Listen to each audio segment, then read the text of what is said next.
That's exactly right. Nando's are firing it up this morning, and so are Pumi and I. And we're going to be joined in a moment by Mighty Jamie, who's been on the show a couple of times. But Nando's are the people who bring you the Burning Platform every single week.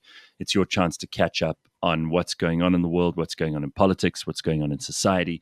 And I know you want to talk about Jacob Zuma, and we'll get to him in a moment. We've got Sipho Shezi joining us in just a short while. I'm delighted to welcome him to the show. Gareth, Yes. I'm just going to go off and get him on and see if he's having trouble. No problem. Yeah. Well, I'm going to start talking with Jamie, if you don't mind. So I'm going to get onto that.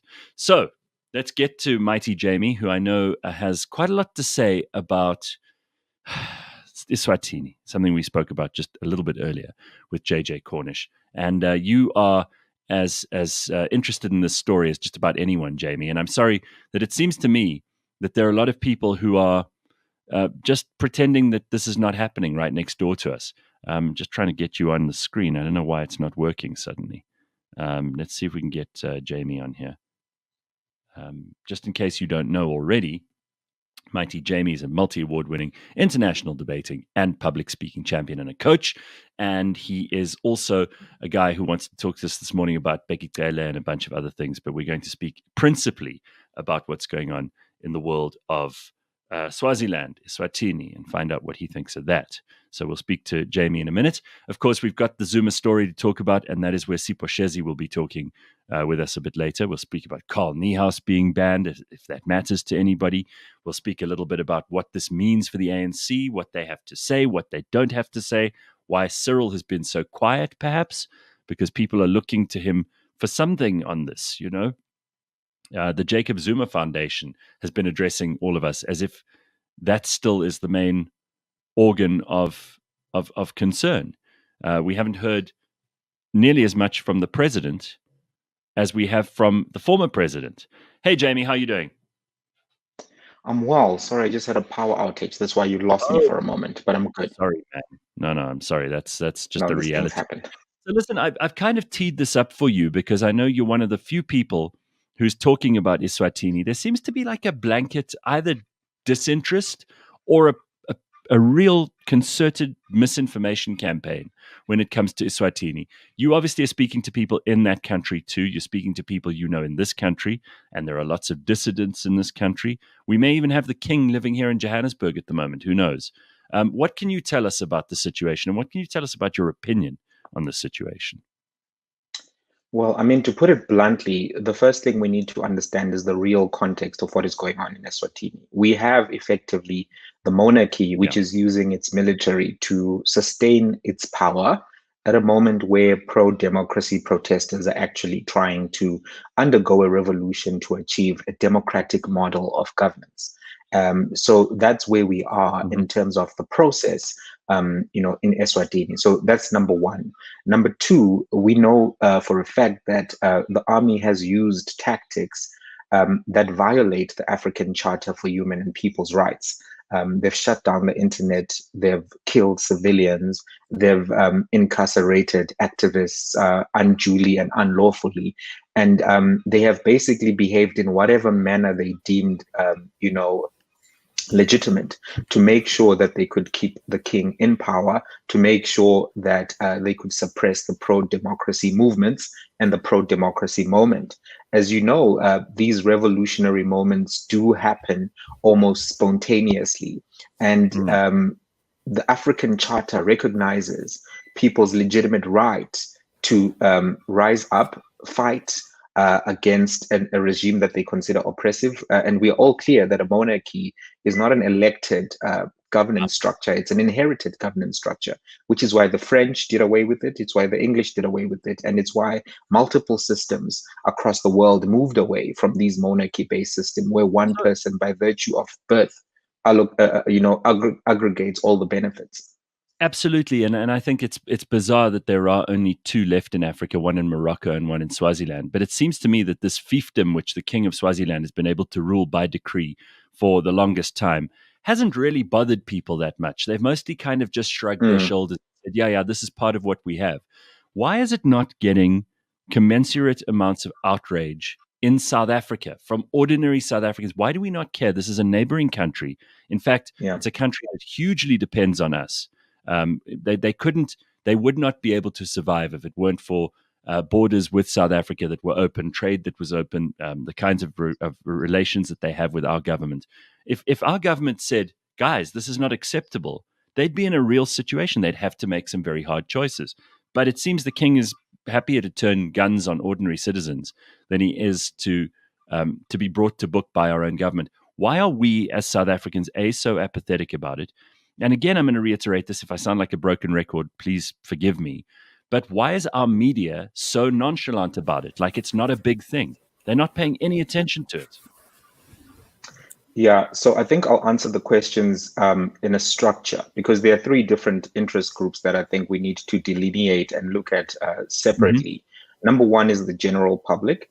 Number two is the media. And number three is the actual government and its foreign policy response. So when you start with the general public, what you'll find is that there's a lot of shared nationality between Iswatini and South Africa. There are a lot of Baswazi living in South Africa. There are many places where the language actually is quite prominently spoken.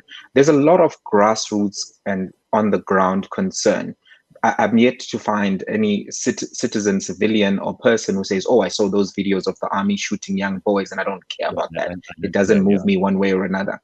So I think that what you'll find is the public that is aware of it, whether through social media, through proximity to the issue, or through just being interested in African affairs, that public actually is genuinely concerned about this particular topic. What I think you'll find at a media level is that this actually happened almost at an opportune time for King Mswati III, because there was a lot of local noise that would have distracted even a media that was very aggressively trying to pursue this particular issue. So what you'll find is that because of the two constitutional court judgments, the drama in Gandla, and several other local issues, that basically sucked up all the oxygen, because all that everyone wanted to hear about around the clock was Gandla. And unfortunately, that then took away the opportunity to educate those who are not necessarily abreast with this topic on the details of the topic, the longevity of the crisis, and the economic and socio-political risks that exist for the whole region as a result of this crisis. At a policy level, you asked me what I think ought to be done. I agree with you that South Africa has a large amount of influence in the region, and specifically on countries such as Eswatini and Lesotho and even Zimbabwe and Mozambique.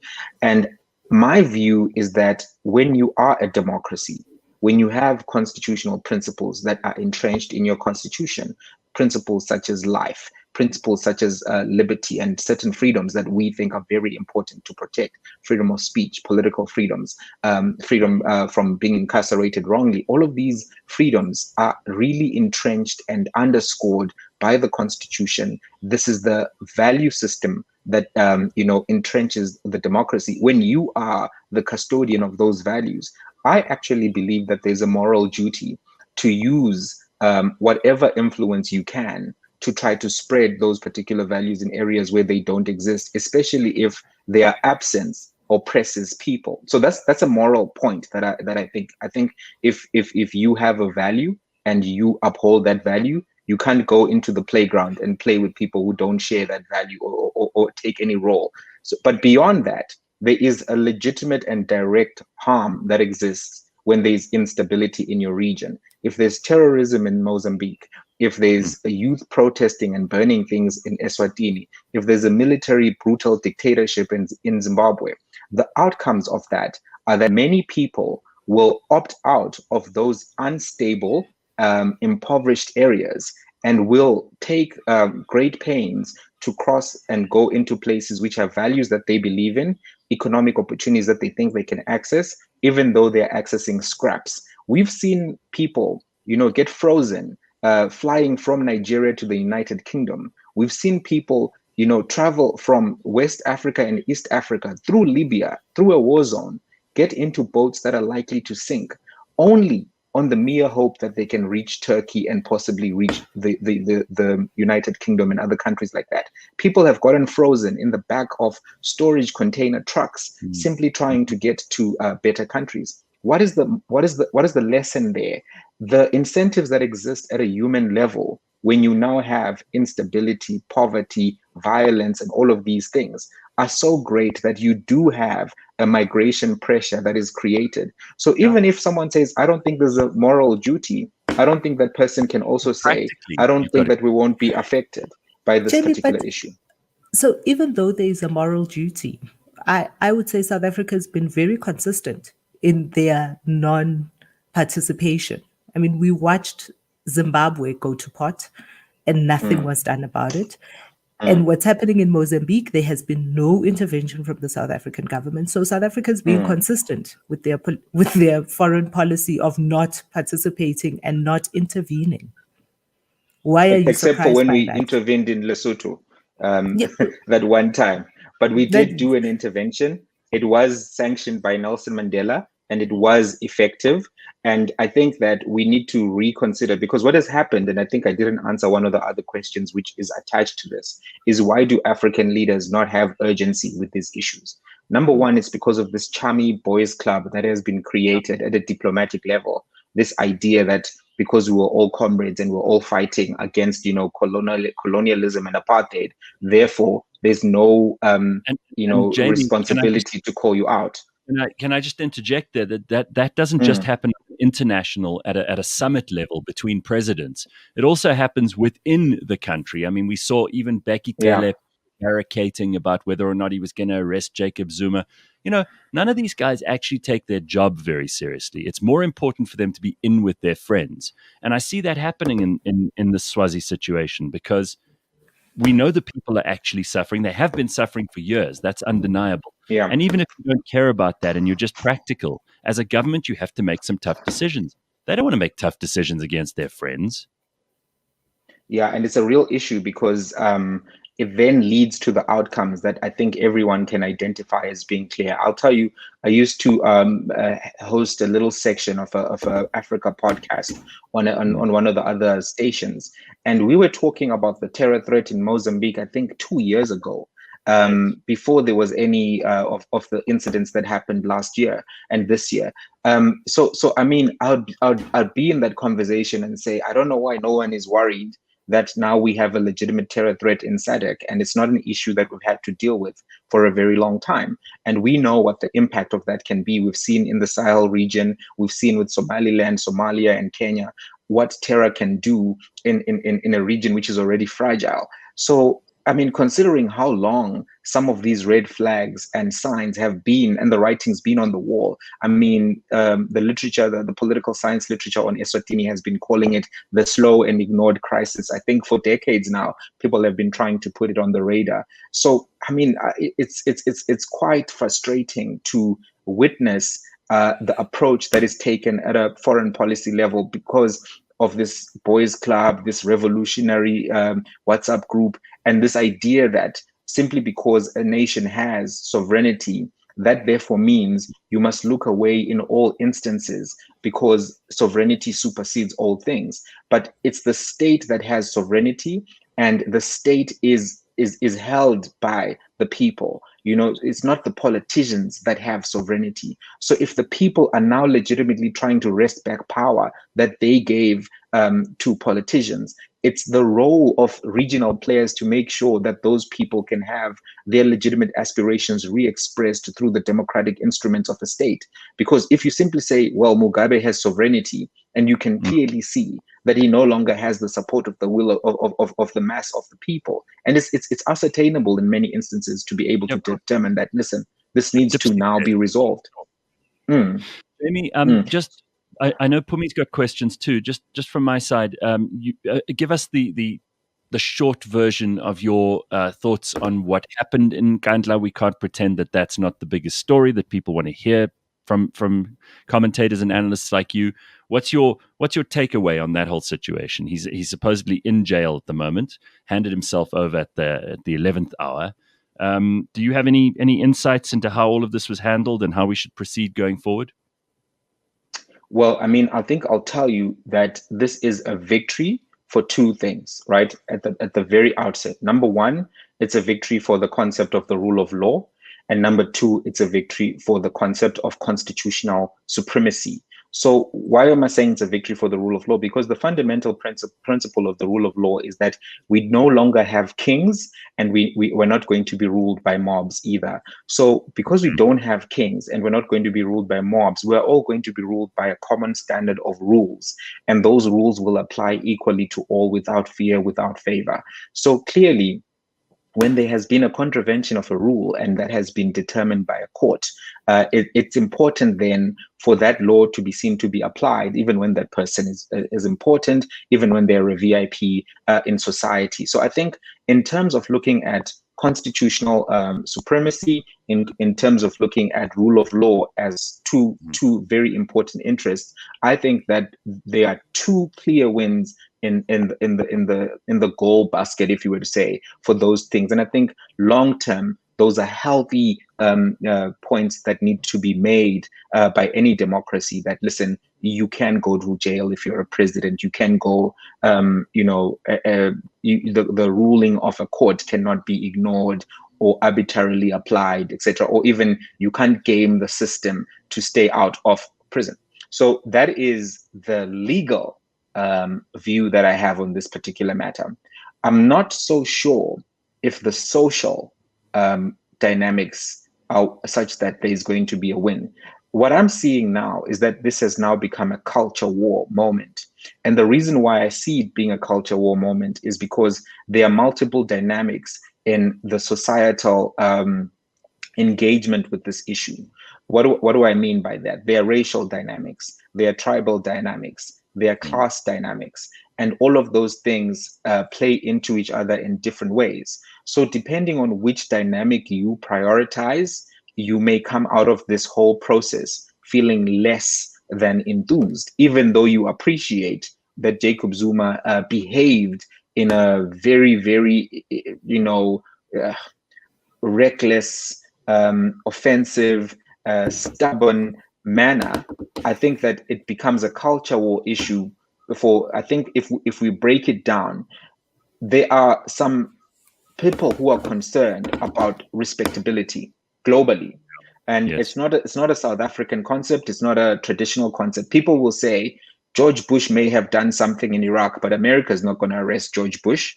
The British will say Tony Blair may have done something that we don't agree with. We're not going to arrest Tony Blair. This is why you sometimes find that Bill Clinton, George Bush, even Barack Obama, all of these, national leaders of their home countries get treated with a certain approach. Respectability, yeah. Yes, and part of that, even though we don't wish to acknowledge it, is because states want to save face on the global stage. They don't want to necessarily have Putin and the Chinese saying, look at how weak these guys are. Their leaders just get arrested every 2 seconds or whatever. So to posture themselves, I'm just saying. That also works only in two ways. I mean, you make the mention of Putin. He had a very similar situation with Boris Yeltsin, and they came to an amicable agreement. If you think about Nixon, an amicable agreement, it works both ways. So both parties have to be willing. And here we have one party that was absolutely adamant that he would not take the fall. So, well, you could be right, and I'm not sure what conversations would obviously have happened behind the scenes around, it's the guy did step down. Do you know what I mean? So maybe for the people who support Zuma, that was the fall, and this other stuff is now vindictive, because if you then say step down before your term ends, and the guy says okay, sharp. And then you do other things politically to marginalize his power and influence. People will say, okay, sure, you're in charge now. But then if you then say, now we're sending you to jail, and we're sending you to jail under this dramatic set of events, I'm not sure that we will be able to move on from the cultural dynamics. And I think that's what's playing out in real time for us all to see. And part of it is this respectability stuff. But it's not the only thing that is here, right? Because other people have a view around justice, which is not anchored in legalistic analysis. Because sometimes what we'll have is you'll get a panel of lawyers coming in saying, well, this is the precedent, this is the standard, this is the rule, this is what happened, 1994, constitutional democracy, forget all the rest, let's move on. And then they forget that a special law was made to actually treat people outside of a criminal process. It was called the Truth and Reconciliation Commission Act. A law was made to make sure certain people would never face criminal consequences for their actions. And people still remember that. In a constitutional democracy, you remember that one of the political parties took that issue to the Constitutional Court and said, actually, we don't think that this TRC process should be done because we want criminal sanctions for people who perpetrated crimes during apartheid. I can't remember right now which political party it was, but the name of the case is this political party versus president or something like that. And it was about the TRC. So what I'm trying to put across is there are people who are not going to look at this exclusively from the legal lens. And what they are going to see is that certain companies contributed to apartheid, international and local companies. They're going to know that there are certain key players in the apartheid regime who are members of the Nationalist Party, brazenly racist, brazenly pushing forward for the suppression, repression, and oppression of Africans within the apartheid regime, who now enjoy dignity. They have platforms, they have Nobel Peace Prizes, some of them. And those people are going to look at this and say, you've got two presidents who I can consider, or three, if you want to think about both. And some of these got treated one way, and this other guy, he got a different consequence. That's a very valid comparison to make, because I do think, we tend to look at these things from a very tribal point of view. Like people, they can't help it. We defer to this. But at the same time, I'm really bothered by the fact that there's also a class of people, these politicians, whether it's Jacob Zuma or Botha or de Klerk or any of those, the politicians get kid glove treatment. And the rest of us, I mean, if you did something wrong, Jamie, there's no chance that you would negotiate, then you'd go to court. I mean, all of this costs huge amounts of money, which only politicians have. And usually they're using our money anyway. And then the police commissioner, then the minister of police, then you have a negotiation with this one comes for tea. We know how this works. These politicians get a different treatment to the rest of us. And maybe that also pisses people off. Even if you are, let's say, anti-de Klerk and pro-Zuma, or pro-Zuma and anti-Botha, or whatever it might be. What really is the distinction here is that the politicians still get better treatment, no matter what side they're on, than any of us ordinary folks. Look, I think that is a moot point, and most people would agree that when you're dealing with these issues, you do see difference in access to legal systems. I mean, who can afford a team of lawyers? No ordinary citizen would be able to afford any of the litigation that was involved in many of these processes, and that's a given. I wouldn't even contest that myself. All I'm pointing out is that there's going to be here, I think, a protracted culture moment. And, sometimes things, they sizzle and sometimes they are a slow cook. So I'm not sure here we may see in terms of instability, in terms of political violence, in terms of ethno-nationalism, because I'm almost seeing a certain smugness. But maybe I'm only looking at certain areas. And that smugness to me seems premature, because there were a series of events that led to Wednesday playing out the way that it did. It almost looks as if no one in the Zuma camp expected them to follow through. Everyone thought that they had shown a strong amount of force, etc., etc. It almost felt as if Wednesday was very far removed from what we saw on Saturday and Sunday. So I'm not sure that all of the people who are of the viewpoint that they were going to, fight for this guy and, give their lives for this guy, all of a sudden, none of them care about this issue and this is the end of it. It may not be that they can do anything about this arrest, but it may be a re-emergence of certain ideas in certain quarters, ideas which we've tried to reduce in South Africa.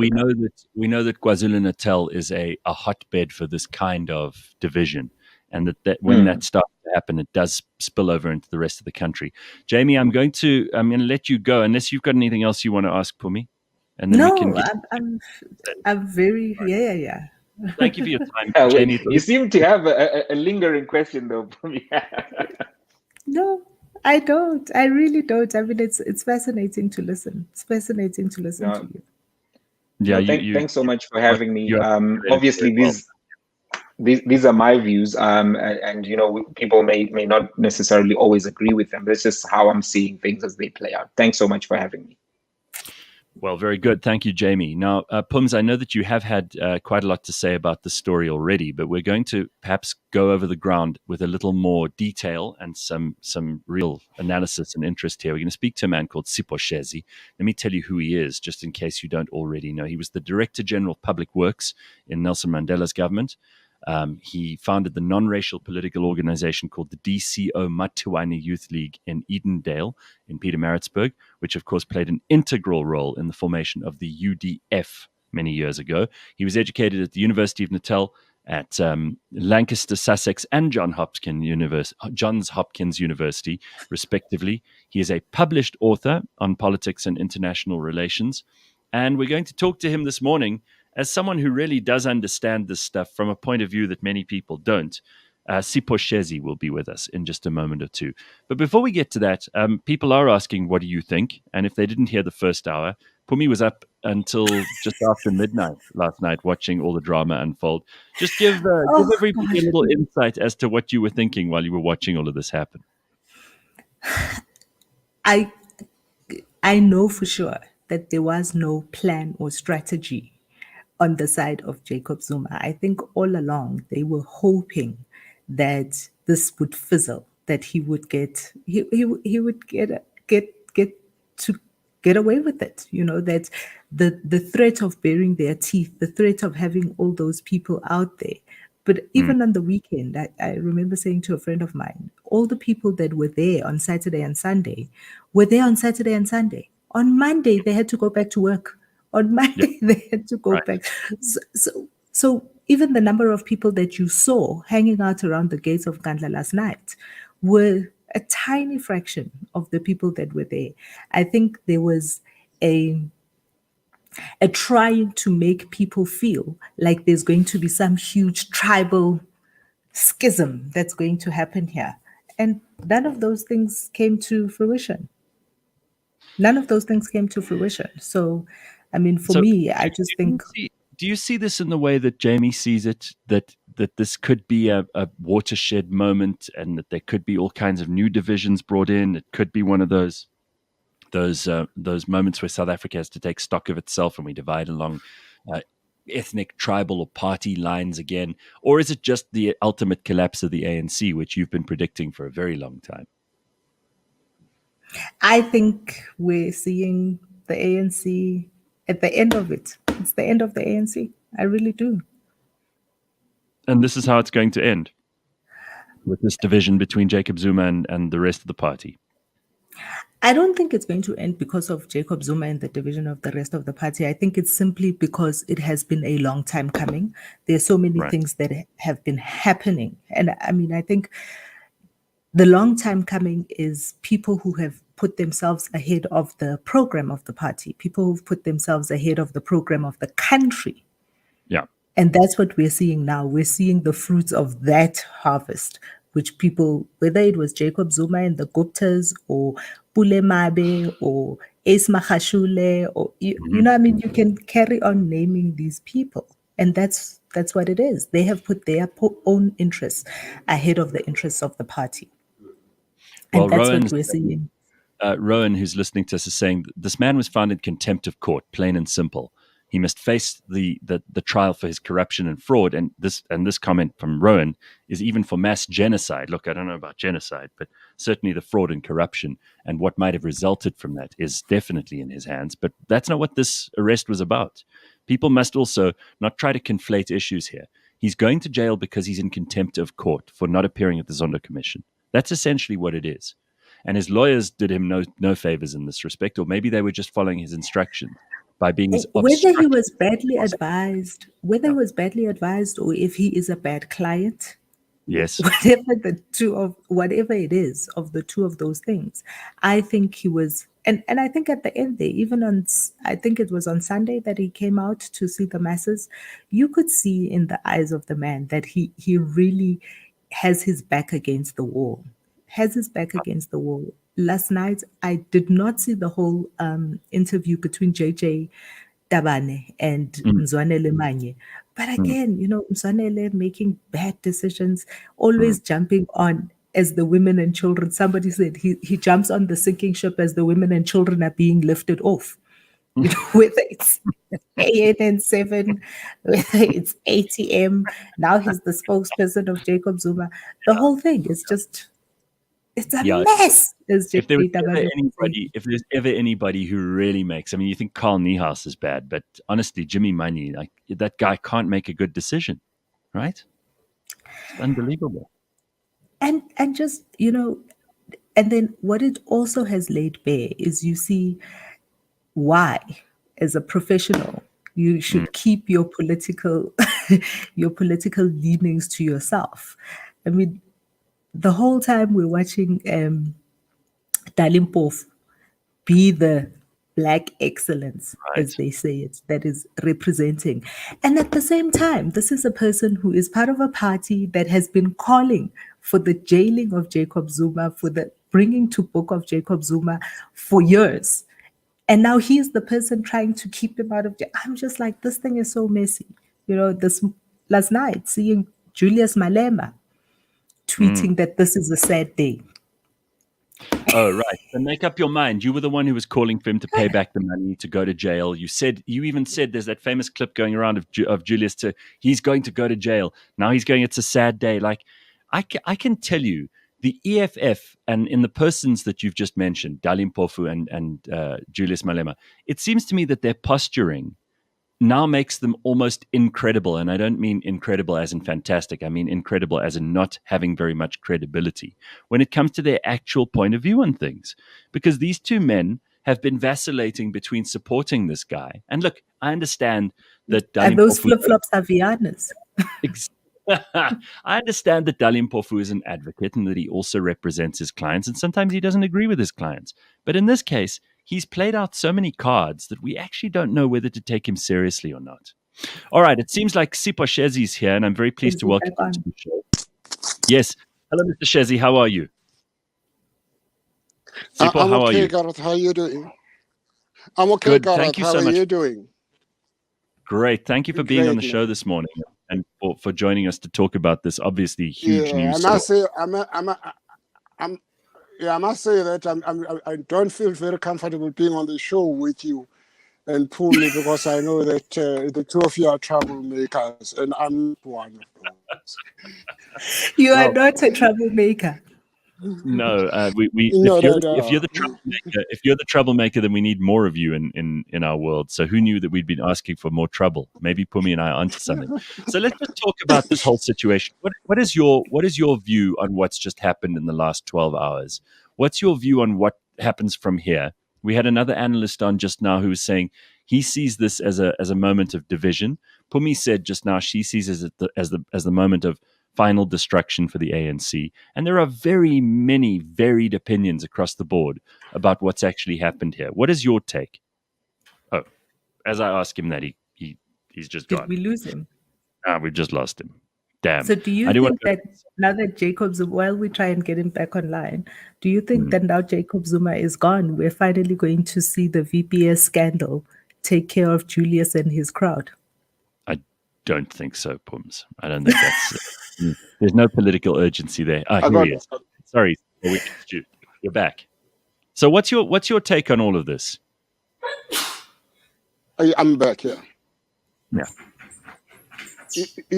I've just last couple of hours looking at the level of euphoria, in the country about the developments that have happened, and I'm not excited at all. I think that we are beginning to see the commencement of a major political crisis in the country. And I think that is reminiscent of what is going to be reminiscent of what we saw in the mid 80s into the 90s. All that is happening now. Some people can be excited about the fact that, we're seeing the triumph of constitutionalism, we're seeing the triumph of the rule of law. You know, the scary thing for me is that it's all happening in a vacuum. You know, it's happening in a situation where there is a serious leadership vacuum in the country. And I dare say that most people are even scared of talking about it. And when I looked at what happened on Saturday, with all, again, the excitement that was going on, I mean, I looked at it and I was saying, you know what, all this is happening in the context of, you know, just political vacuum, you know, just a leadership vacuum, you know, in the country. In the context of KZN, it expressed itself, you know, much more pronouncedly than anywhere else. In the context of the leadership of the country, you know, it happened, you know. I mean, I sat So there and I Sipho, said, first of all, I mean, do you think this whole thing could have been handled better? Is there a different way you would have liked things to unfold? yes, Gareth, you know, for a very long time, I've been saying, you know, to people, what is the issue that we're dealing with in this country at the moment? We're dealing with a situation where political problems, particularly political problems in relation to the ANC, are being outsourced to, you know, various, you know, constitutional structures, you know, whether it's the judiciary or some form of, you know, either chapter 9 institutions or some kind of commissions. And my view has been that the only way to manage these things is that, in particular, the ruling party of the ANC must actually manage these things in-house.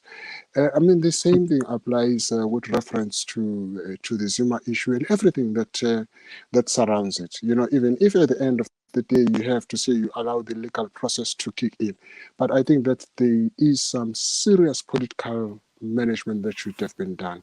Well, doesn't In-house. it then fall? I mean, can't we place the responsibility for that squarely at the feet of Jacob Zuma? I mean, if he'd handled and conducted himself better in respect of this, then perhaps they wouldn't have had to go to these lengths. But this is not a political issue now. I mean, there are political ramifications, but essentially it's a legal issue. He and his legal team have put him in the way of the law. And we cannot have a country where the law is disregarded just because there are dangerous political consequences. Surely. Karat, can I just throw one question to you? You know, what would you say if Jacob Zuma were to say, now, I didn't go to the commission because I was protecting the ANC? What would you say? You know, what would you say if Jacob Zuma says, you know, notwithstanding all the drama, fact of the matter is, I really mean it to say, I don't mind going to jail. You know, I've just gone to jail right now. And I really meant it, you know. But the reason why I didn't want to go to the commission is because I was protecting the ANC. You know, Then and at the end of the day, you know, you must if take it means that responsibility for your decisions. And if his decisions have of taken him to jail, of then that's his problem. of I want to talk of about the course, Gareth. leadership vacuum. I want to talk about the issue of a leadership vacuum, you know, and Yeah. you made a very chilling for me proposition that we are in the same situation as we were in the 80s leading up into the 90s, which saw unprecedented turmoil in our social fabric. You know, people in KZN, it happened much more than anywhere else in the country, and it really only became national news when we saw Buipatong, when we saw what happened in the East Rand. And then it was ANC versus IFP, as it were, and a third force. And now it looks like it's an ANC versus ANC, even when Mangosuthu comes out in his statement to say this is not a threat to the Zulu people, this is a threat to one individual. But if there is a leadership vacuum, there's a new king in KZN who is, for all intents, it appears he is not very strong because he's not keeping his regiments in line. There is, in the ANC and KZN, ructions, and in the ANC as a political party, as the ruling party, there are factions, and we can see this. Is this going to lead, in your view, to something similar to what we did see in the early 90s, in the end of the 80s and the early 90s, where there is instability and violence, where people are dying on the streets? You know, Pumi, I think that that's really where we headed. if this situation is not managed properly. Let me just expatiate on that, and recast a bit the previous experience. Prior to the last round of constitutional negotiations in the country, the KZN, in particular the Midlands, didn't want the ANC to go into those negotiations. And in order to deal with that, Nelson Mandela went down to Pietermaritzburg in the Natal Midlands. He called all the ANC leaders, including Harry Gwala, Jacob Zuma, and everybody else, and said to them, this is the reason why we have to do it. He spent about 3 hours giving a lecture to that leadership. And at the end of that leadership, was with Watasi Sisulu, and he said, do you agree that this is what we needed to do? And everybody in the boardroom said, yes, Mr. President, this is what we need to do. The point I'm making, Pumi, is that, at that level, you would have expected that to have happened. So you would have expected, the leader of the ANC to go down to KZN, call everybody, call all the key leaders of the ANC and say, listen here, this is what is about to happen. We have seen the picture unfold. Unfortunately, JZ did not play ball with the judiciary, and this is what is going to happen. And therefore, I expect you to respect that position. That did not happen. And that's such a good point. Can he do it anyway? His silence has been deafening. I mean, we haven't heard a sound from the president. He said he's looking over the court's ruling. I mean, there's not much to look over. It's not complicated. No, Gareth, there is not much to look for. It's not complicated. But over and above that, beyond being the president of the country, the president is the president of the ruling party. He's the president of the ANC. In a situation where the provincial leader of the ANC in KZN is weak as he is, we would have expected the president to actually chip in and take a hands-on. That he did not do. That is very worrying. If you look at how Chief Mangobusuthu Buthelezi has come across, I'm still sitting back and say, given the dynamics in the Zulu royal family right now, are we not seeing the same situation that we saw, in the mid-80s, where what Chief Mangobusuthu Buthelezi was saying was not necessarily a holistic view of the Zulu royal family, and it's highly likely that could be the case, right now. So that's where I'm coming from, Gareth, and from when I say that this thing is happening under conditions of leadership vacuum in the country, and it's a very worrying phenomenon. Can the ANC come back from this, do you think, with the leadership that they currently have? Objectively, I have got serious doubts that the ANC is going to come back from this. I've said to a number of people that you cannot caricature the ANC without taking into account the significance of KZN. And right now, I can say without any fear of contradiction that it's going to be an uphill battle for the current leadership of the ANC to pull together the ANC in KZN. And if the ANC in KZN is not together, I wonder what that is going to mean for the stability of the country. Those are cold. Sipho, you've just highlighted something that's such a big problem, and I think people aren't looking at the big picture here because we're all so engrossed in the Jacob Zuma story, and it's he's like Donald Trump. He sucks up all the oxygen, and then all it is about him. But we're looking at KwaZulu-Natal at the moment. We've got a weak provincial leader in KZN, as you've pointed out. We've got a weak president in terms of his getting involved in KZN. We've got Jacob Zuma, who is going to manipulate this to his own ends, even if it's symbolic and even if going to jail is for him a card that he can play because he's done this before. He's a very clever man. We've got the Zulu royal family who are in some disarray because we've had a huge amount of tragedy there in a very short space of time. And we've got a country and a province in KZN that's under lockdown rules. So people are desperate. Things are very, very fraught. There are huge amounts of consternation and difficulty happening all over the province. who is going to step up and take control of KwaZulu-Natal? It's up for grabs at the moment, isn't it? Well, Gareth, let me just simply add to that, Gareth, that you also have got a national leadership, people who are in deep trouble because of all sorts of malfeasance that they've been involved with, who are going to rally behind Jacob Zuma for their own expediency. And they are looking at KZN as a seedbed on which they're going to launch themselves. You also have in KZN local leadership of the ANC, which is least interested about what is currently going on in terms of whether it is wrong or right. All that they're interested in, they're just simply positioning themselves because they want to be councillors. And those who feel that they're being elbowed, they're actually killing each other. So that is the level of instability that we have. And to reinforce the point that we just picked up on, Gareth, is that it's not just simply the stability that you can turn your back, on. It has got serious ramifications for the country. So, yes, you're right. KZN is up for grabs.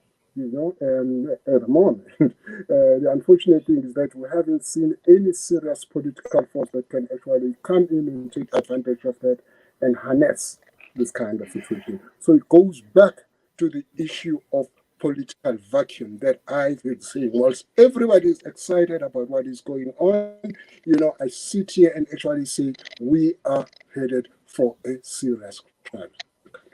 I have been in a lot of trouble with a lot of our listeners because I keep saying that we have no opposition parties. You say that KZN, so I hear the view that the ANC machinations, there are many people trying to position themselves, trying to use the disarray in KZN as a political launchpad to get themselves to the top of the party list.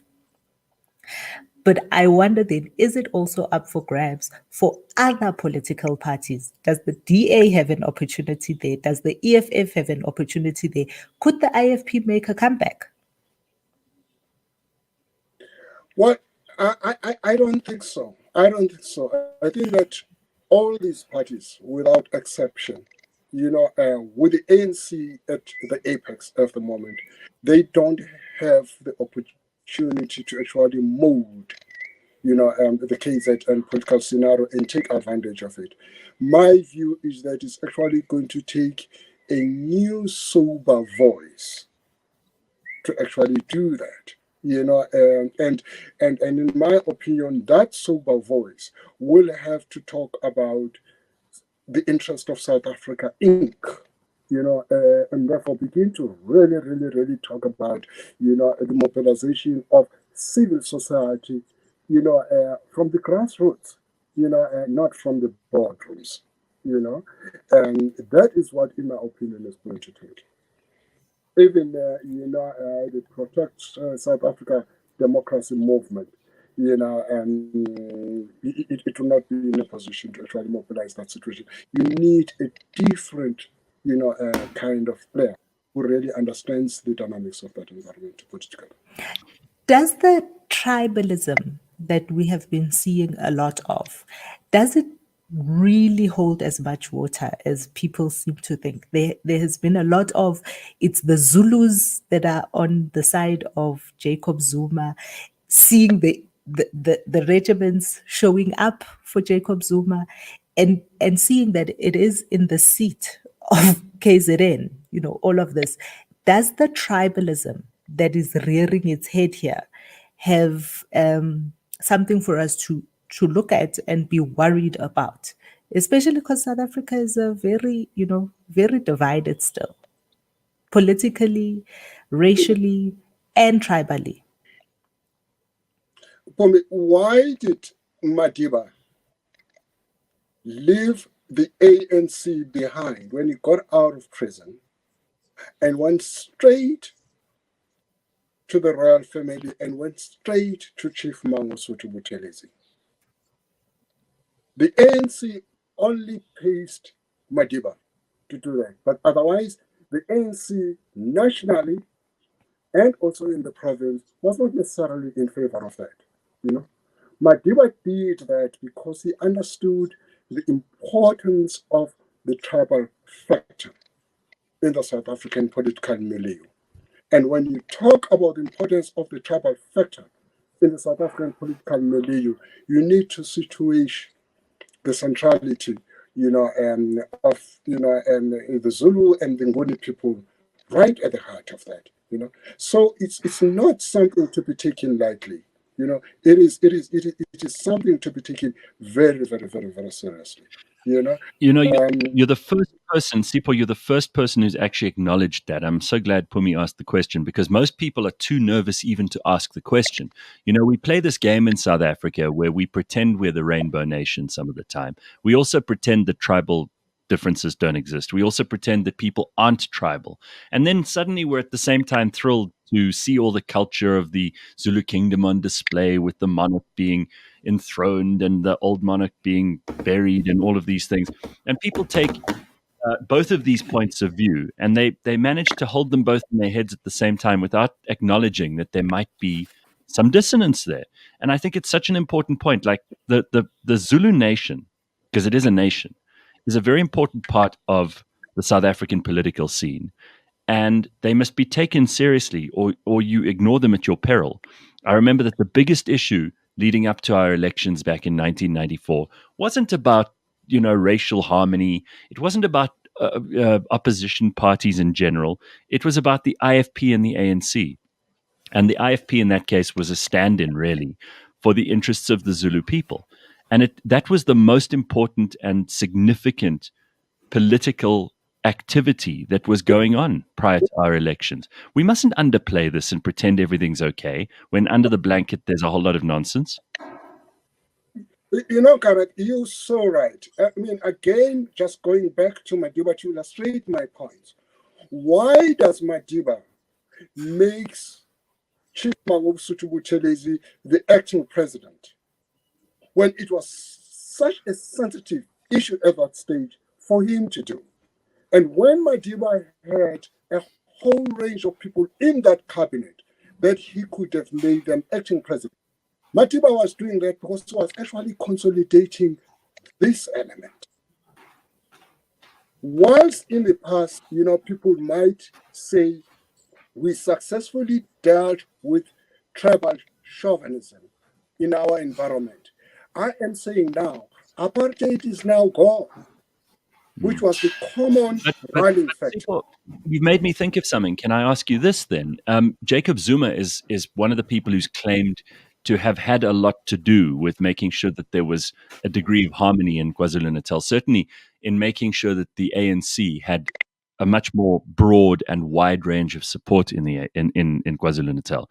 Do you believe that Jacob Zuma is still the man who can broker a kind of peace between the ANC in the rest of the country and the ANC in KwaZulu-Natal, and also between the various factions within KwaZulu-Natal, as a Zulu man who occasionally claims to be one of the most traditional people that there is, who follows all the traditional rules, who's paid his respects to the monarchy in whichever way he has.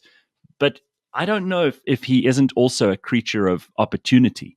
How much of a role do you think he could still play, and how much of that power and responsibility has he assumed for himself without actually deserving it?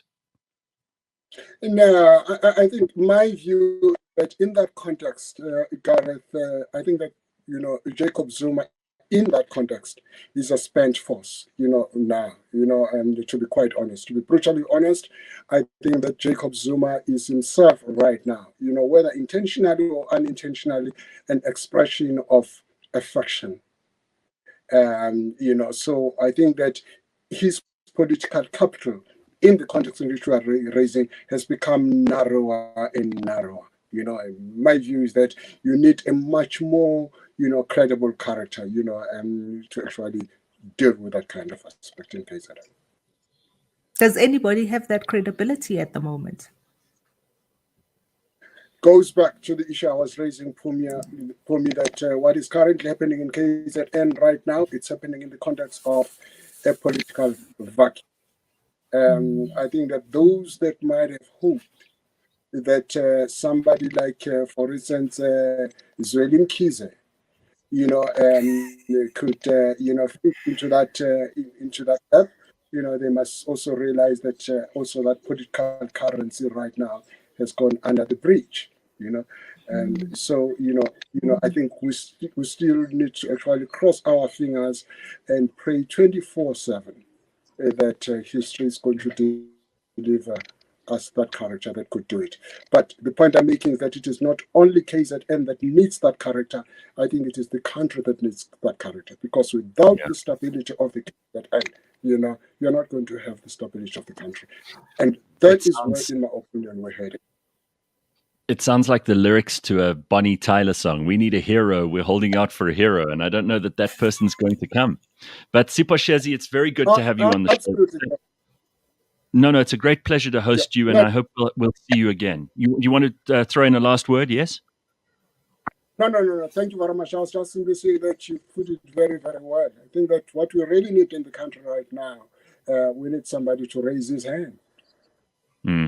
Yeah, and listen, if that person is the wrong person and people still rally behind him, that's our own fault. That's us as a people who must take the blame for whatever happens. Of course, there are opportunities, but there are also opportunists, and the two don't always go together well for whoever's on the receiving end, right, Pons? If you hear that, well, we need somebody to raise his hand. I have been saying it. We are the people that must stand into the gap, guys. Every single one of us. We have something that we can give, and if we want our country to succeed, we all have to be part of it, and we all have to pay the price. Absolutely. All right, Sipho, I'm going to let you enjoy the rest of the day. For me, please enjoy the rest of your birthday, and we will see you tomorrow morning at 6 o'clock in the morning, bright and early. Happy birthday, Pums. Thanks, darling. Bye.